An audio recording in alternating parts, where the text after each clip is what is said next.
All right, we've got a real head-scratcher for you today.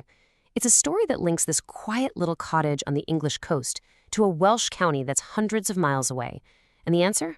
Well, it's all tied up in the incredible legacy of one military family. So here's the puzzle. You've got a cottage in Sidmouth, Devon, and it's named Powys. Now, why would you name it after a place so far away? There's no obvious connection. But the real story is one of ambition, of tragedy, and ultimately of a promise that was kept across a lifetime. To crack this, we gotta rewind way back. We have to start with the family's name, because that's our first clue, and it points directly to their deep, deep roots in Wales. You see, the name Floyd itself is a piece of history. It's not originally English. It's an anglicized take on the Welsh name Lloyd or Lwyd, which means gray or gray-haired. Right there, that single word tells us this family's story starts in Wales. It's our first breadcrumb. And this is where it all kicks off. Meet Thomas Floyd, born way back in 1648 in a little village called Carey, a village that today is right in the heart of Powys. He was an officer in the 1st Dragoon Guards, and he started this military dynasty that would define his family for generations to come. And that military tradition, it definitely ran in the family. Thomas's son, Captain John Floyd, followed his dad right into the same regiment. But his life story, well, it marks a really critical and tragic turning point for the whole family. You can see the family was moving up in the world. Captain John Floyd and his wife Mary made their home here on St. John's Hill in Shrewsbury. Now, this wasn't some huge estate passed down through generations. This was the house of a smart, ambitious officer making a name for himself. But for a military family, this kind of life was always a bit precarious. It was built on salary and favors, not land. And to give you some perspective, a house like this in that same prestigious area today, you'd be looking at something close to £1 million. So yeah, while Captain Floyd wasn't ridiculously wealthy, he was definitely providing a very comfortable life for his family. But all that success, it was about to come to a screeching halt. In 1759, the 7 Years' War was raging. You could really call it the first true world war. Captain Floyd was sent to fight in Germany, where he ended up at the Battle of Minden, a battle that's now famous for both its unbelievable heroism and its absolutely catastrophic mistakes. So what happened was a legendary screw-up. Through a massive miscommunication, 6 British infantry battalions were ordered to advance alone, straight into the teeth of the entire French cavalry.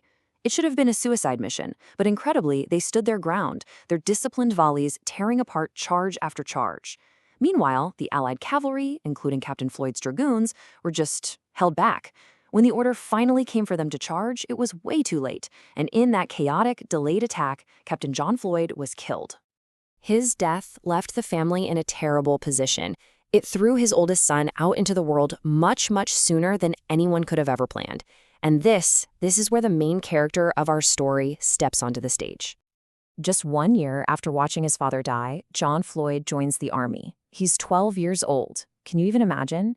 He later wrote that he had to go out and seek his fortune because, with his father gone, there was no fortune left to inherit. The family's income was gone. This was his only option. Now, you're probably thinking, how on earth is a 12-year-old an army officer? Well, his first rank was cornet. The best way to think of it is as an officer in training. His spot was likely given to him for free, sort of as an acknowledgement of his father's sacrifice. And his main job? Carry the troops' flag, the standard, into battle. It was a position of huge honor, and it also painted a giant target on his back. But from that incredibly dangerous start, his career was just meteoric. I mean, look at this. At 12, he's a cornet. By his 20s, he's chaperoning a nobleman's son around Europe.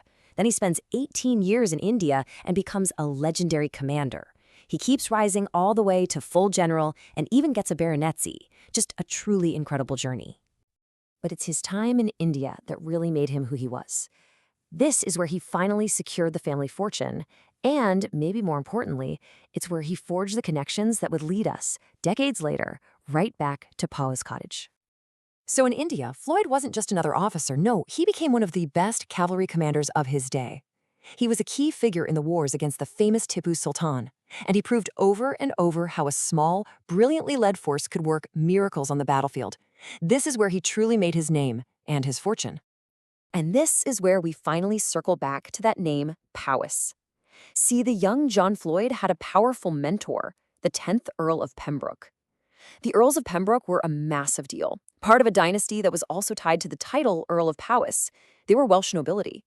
So when John's parents named their daughter Elizabeth Powys Floyd, they weren't just picking a name they liked. They were sending a message.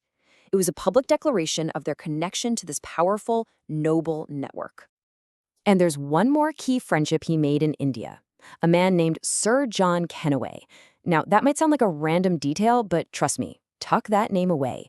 It turns out to be the final, crucial piece of this entire puzzle. So, after an incredible career spanning decades and continents, General Floyd finally gets to retire. But his fighting days weren't quite over. He had one last battle to face, and this one was against his own failing health. In his later years, the general was dealing with something really awful, a severe chronic case of gout. And you have to understand, back in the 19th century, this wasn't just a painful annoyance in your joints. It was a serious, progressive disease that could, and often did, kill you. When he died, the official cause was listed as gout in the stomach. Now that sounds weird, right? It wasn't literally a stomach ache. It was the 19th century way of saying that the chronic disease had finally caused a catastrophic internal event, something like a heart attack or total organ failure. The general knew for years that his time was running out. In all his life, one thing weighed heavily on his mind: taking care of his family, especially his sister Elizabeth. Decades earlier, in 1790, right before a huge battle in India, he wrote a letter to her. And in it, he reassured another family member, saying, "I have made all provision for her." He was always worried about her future. And this is it. This is where every single thread of our story comes together.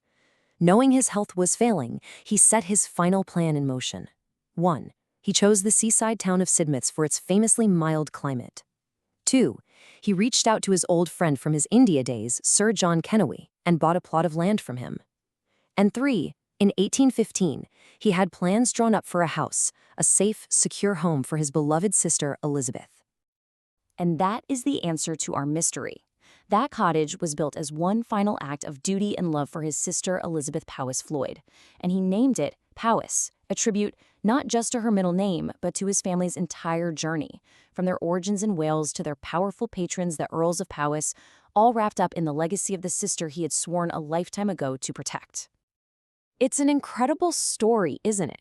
It shows how duty and love and a sense of where you come from can echo down through the centuries, turning a simple little house into a monument.